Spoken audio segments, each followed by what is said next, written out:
Hello friends, welcome to all on my channel इलेक्टेक।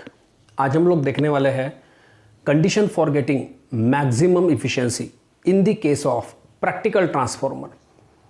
ऐसी कौन सी condition है जो सेटिस्फाई होने पे या जो फेवरेबल होने पे, सुटेबल रहने पे प्रैक्टिकल ट्रांसफॉर्मर जो है उसकी जो इफिशिएंसी है वो मैक्सिमम मिल सकती है, वो हम लोग आज के लेक्चर में डिस्कस करने वाले हैं।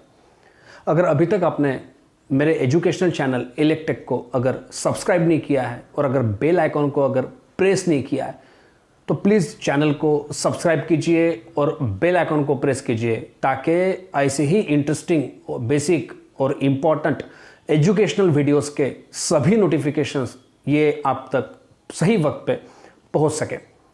देखिए, इससे पहले ट्रांसफार्मर लेक्चर सीरीज़ में इससे पहले का जो मेरा एजुकेशनल वीडियो है वो था इफ़िशियंसी के बारे में, जिसमें हम लोगों ने देखा कि इफ़िशियंसी जो है वो ये प्रैक्टिकल ट्रांसफार्मर की कितनी रहनी चाहिए, उसका रेंज क्या होना चाहिए, आइडियल ट्रांसफार्मर का इफ़िशियंसी क्या रहता है, कौन से फैक्टर पे प्रैक्टिकल ट्रांसफार्मर का इफ़िशियंसी जो है वो डिपेंड कर सकता है, ये सब हम लोगों ने देखा। अगर आपने वो जो वीडियो है उसके कंटेंट को अभी तक अगर वॉच नहीं किया है, वीडियो को अगर वॉच नहीं किया है, तो वो जो वीडियो है उसका जो लिंक है वो मैं डिस्क्रिप्शन में दे रहा हूँ।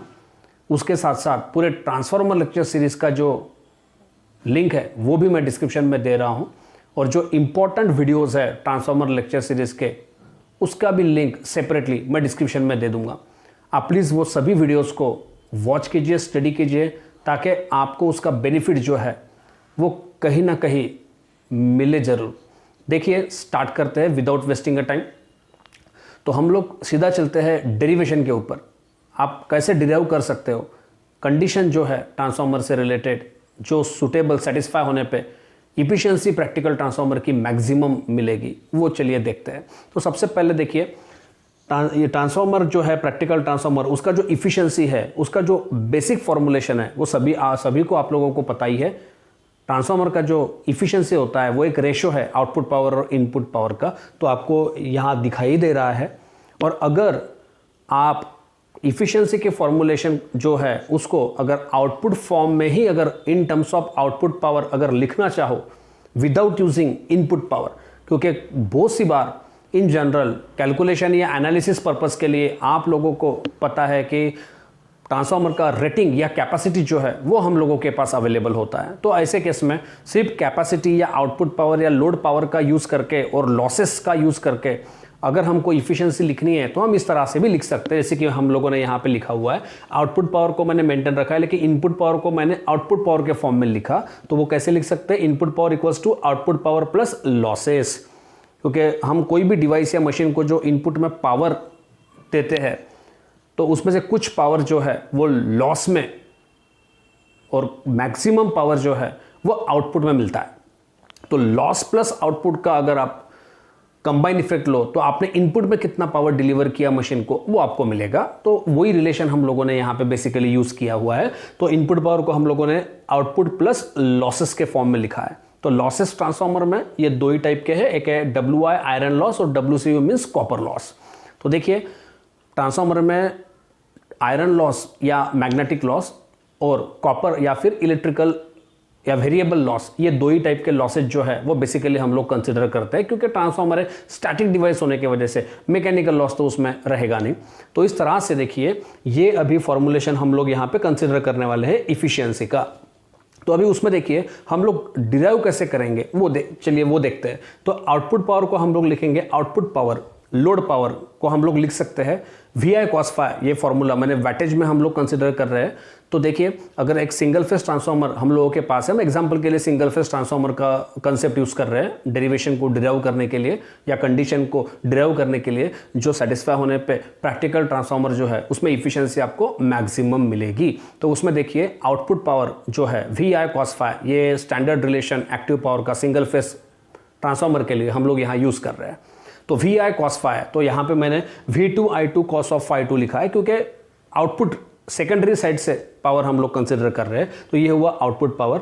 डिनोमिनेटर में देखिए आउटपुट पावर अगेन हम लोगों ने कंसिडर किया V2I2 cos of I2 plus iron loss. Iron loss का कोई फॉर्मुलेशन नहीं है, तो इन जनरल मैंने WI ही उसको कंसिडर किया है। और कॉपर लॉस का यहाँ पे फॉर्मूला जरूर हम यूज़ करेंगे, क्योंकि आप लोगों को पता है कॉपर लॉस जो होता है वो I2R या फिर square of the current multiply by resistance जो होता है ट्रांसफार्मर का, वो हम कंसिडर कर रहे हैं। तो यहाँ पे देखिए R02, क्योंकि हम लोगों को जो है वो पूरे ट्रांसफार्मर का कॉपर लॉस चाहिए, ना कि सिर्फ सेकेंडरी या प्राइमरी साइड का। तो पूरे ट्रांसफार्मर का अगर कॉपर लॉस चाहिए तो जो रेजिस्टेंस हम लोग कंसिडर करेंगे वो पूरे ट्रांसफार्मर का कंसिडर करेंगे। तो इस वजह से देखिए R02 ये है आपका कंबाइन या टोटल या equivalent resistance referred to secondary side या available in the secondary side. तो हम लोग वो कंसिडर कर रहे हैं, और सेकेंडरी इसलिए कर रहे हैं क्योंकि यहाँ पे फॉर्मूला या ये जो डेरिवेशन हम लोग ड्राइव कर रहे हैं उसमें सेकेंडरी साइड को हम लोग कंसिडर कर रहे हैं। तो इसलिए I2² R02 ये है आपका कॉपर लॉस, ये आपका हुआ copper loss, total copper loss जो आपके सिंगल फेस ट्रांसफार्मर में होगा। तो इस तरह से देखिए यहाँ तक हम लोग आ चुके हैं इफिशियंसी के फॉर्मुलेशन में। तो अभी देखिए इसके बाद हम लोग कैसा कंसिडर करेंगे। तो इसके बाद देखो कैसा सॉल्व किया है। ये V2I2 cos ∅2 upon V2I2 cos ∅2 जो है देखिए ये होगा 1, उसके बाद plus V2I2 cos ∅2 divide by WI ये कंसिडर किया है, plus V2I2 cos ∅2 divide by क्या होगा I2² R02। ठीक है, तो इस तरह से देखिए ये तो 1 हो जाएगा। अब देखिए आगे इसको कैसा सॉल्व करेंगे। I2 यहाँ पे भी कैंसिल हो जाएगा, यहाँ पे डिनोमिनेटर में I2² था तो ये I2 से कैंसिल हो गया, तो सिंगल I2 यहाँ पे अवेलेबल रहेगा। तो अब देखिए इसको आगे कैसा कंसिडर करेंगे। ये 1 प्लस एज इट इज है V2I2 cos of ∅2 upon WI maintain रखा है हम लोगों ने, प्लस अब देखिए V2 cos ∅2 वो तो आपको दिखाई दे रहा है, नीचे R02 भी आपको दिखाई दे रहा है। अब देखिए डिनोमिनेटर में, न्यूमरेटर में तो एक I2 जो था वो तो कैंसिल हो गया, लेकिन डिनोमिनेटर में एक I2 यहाँ पे रिमेनिंग है, बचा हुआ है, तो उसको न्यूमरेटर में हम लोगों ने लिखा, तो इसलिए I2 to the power raise to power -1 लिखा है डायरेक्टली। तो इस तरह से इफिशियंसी का जो है वो एक फॉर्मुलेशन या सिंप्लीफाइड फॉर्म यहाँ पे हम लोगों ने लाया हुआ है। अब देखिए ये जो इफिशियंसी है सिंगल फेस ट्रांसफार्मर का, हम लोगों को ये इफिशियंसी अगर मैक्सिमम चाहिए तो उसके लिए हम लोग क्या करेंगे, कंडीशन क्या रहेंगी देखिए। So for getting maximum efficiency you have to differentiate this particular efficiency with respect to variable I2 and equated to 0, तब जाके आपको इफिशियंसी जो है वो मैक्सिमम मिलेगी। तो यहाँ पे हम लोगों ने वही किया हुआ है, ये जो इफिशियंसी है उसको हम लोग डिफरेंशिएट करेंगे, और विथ रिस्पेक्ट टू वेरिएबल क्या रहेगा, डेफिनेटली आपका करंट जो है जो ऑलवेज वेरी होता है लोड के साथ, तो वेरिएबल है करंट ही होगा। तो इस तरह से देखिए हम लोग ये कंडीशन को यूज करेंगे। तो देखिए हम लोगों ने वही किया है। तो अगर आप 1 ये कांस्टेंट होगा, अगर आप डिफरेंशिएट कर रहे हो विथ रिस्पेक्ट टू I2 तो 1 ये कांस्टेंट है, तो उसका डिफरेंशिएशन जो है वो 0 रहेगा। प्लस आप देखिए V2 cos ∅2 upon WI, V2 cos ∅2 upon WI ये तो कांस्टेंट हो जाएगा, और derivative of I2 with respect to I2 ये डेफिनेटली 1 रहेगा, तो यहाँ पे हम लोगों ने कंसिडर किया हुआ है। प्लस आप देखिए V2 cos ∅2 R02 ये तो कांस्टेंट टर्म रहेगा। अब देखिए I2 टू दी पावर -1 हम लोगों को इसका डिफरेंशिएशन चाहिए, तो हम लोग ये फॉर्मूला जो है बेसिकली इन जनरल आप सभी लोगों को पता है वो हम यूज़ करेंगे बेसिकली। तो derivative of x to the power n with respect to variable x ये क्या है, nx to the power n-1, ये फॉर्मूले को हम लोग यहाँ यूज़ करेंगे। तो देखिए यहाँ पे n जो है वो है -1 आपका, तो देखिए nx मतलब -I2 हो जाएगा, और n-1 मतलब -1 ये हो जाएगा -2। अगेन इक्वेट, ये तो हो गया डिफरेंशिएशन, और इक्वेट टू हमको करना था 0, तो हम लोगों ने 0 कर दिया। तो इस तरह ये जो इफिशियंसी थी उसको हम लोगों ने डिफरेंशिएट किया विथ रिस्पेक्ट टू I2, ये है आपका आफ्टर डिफरेंशिएशन, और उसको इक्वेट कर दिया है 0 से। तो इस तरह से देखिए यहाँ तक हम लोग आ चुके हैं। अब इसको अगेन आगे सॉल्व करने की कोशिश करते हैं। तो देखिए V2 cos ∅2 अपॉन WI ये मेंटेन रखा है। उसके बाद देखिए ये प्लस माइनस, यहाँ पे माइनस हम लोग कंसिडर करेंगे, तो V2 cos ∅2 अपॉन R02 ये लिखा है। और ये जो I2 टू दी पावर -2 था उसको डिनोमिनेटर में शिफ्ट करेंगे, तो न्यूमरेटर में I2 to rays to power -2 है, तो डिनोमिनेटर में क्या हो जाएगा I2², तो यहाँ पे डायरेक्टली उसको लिखा है।